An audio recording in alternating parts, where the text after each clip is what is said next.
Hello YouTube, Zach the Phoenix Knight here, and I put this off for a while just because it's something, at least on YouTube, not a whole lot of people are used to seeing, and I already wager it's not going to get a whole lot of views. But within this bag, this plain black drawstring bag that I made myself out of a pair of dress pant legs, or it was just one leg actually. I've had this for a number of years now. I used to keep my knives in here. As a former scout, I guess, but I've recently had a more practical bag made just because I don't own that many knives. But this is, it's got something a little more precious than that in it. You've probably already seen from the intro. I don't think a whole lot of people have actually replicated this prop of all things lately, if ever. Which is the Frank visage from the beginning to Hellraiser 1. And basically after he solves the puzzle cube, which I already have a couple of replicas of that I made. You may recognize them from a skit that I did as the poser character on my channel. You might remember that. Shit just pops open. I'm like, you know, that funny shit. This is actually, I don't want to go into too much detail. This is mostly about the face, but what my replica has that the others don't is a piece of fishing line attaching the two halves together, so that you can turn it whichever way you want. You don't lose them or whatever, because even with most 3D printed replicas, which guarantee, or at least promise quality, you could still lose either half or whatever.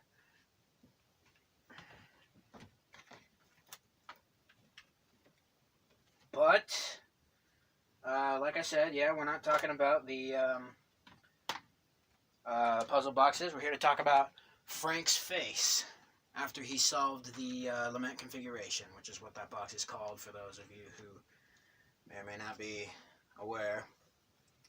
It's in, I believe, 5 different sections. I only ever kept one screenshot, but I guess that was all it took. We got the one section here that Pinhead was holding. As he was, I guess, just for a goof, he was placing them all in, like you saw in the intro, just placing them all out like a puzzle. Which is kind of why I have this, just for when I'm bored. Plus, it's just a fun prop to look at.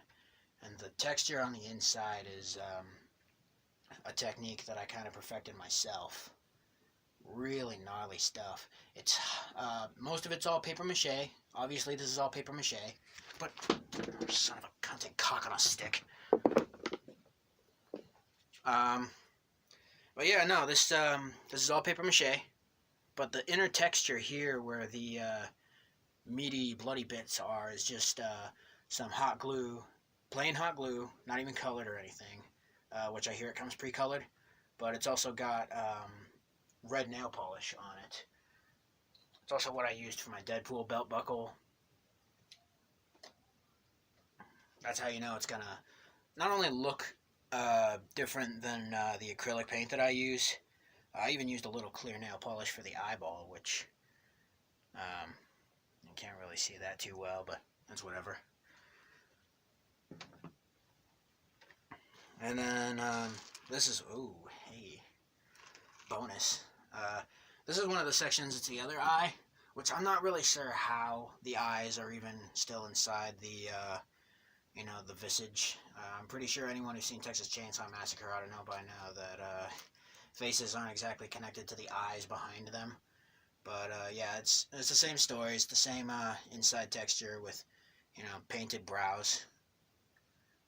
And the chain is something that I was really trying to get right. I found this at Walmart, and it's not quite as long as in the movie, but I wanted it to be practical for obvious reasons. And I think this is about the same size that pops out of the box. Although later on in the movies, it gets pretty ludicrous as to how huge they are, because that box can only hold so many chains. The hooks, on the other hand, are just some chipboard that I coated with super glue and painted. with black acrylic and silver nail polish. Excuse me. But yeah, this is the other eye section. Next section here is the mouth. And I did my damnedest to make the stubble look credible with a dry brush technique. Same texture on the other side here. I really enjoyed making this, but it was also a bit of initially an experiment, more or less, that I did on a male mannequin that I'll show you in a second. Oh, hey. This one was really tripping me out because on one hand, in the film, there's actually 2 hooks in it, one down here for some reason, but like I said, I wanted this to be practical, so I barely even used any chain, and I figured it would just look great with 1 hook for the general idea. But I was looking at it this way, and you can probably see it even now, but the ear section looks a little like California, and it's the same texture.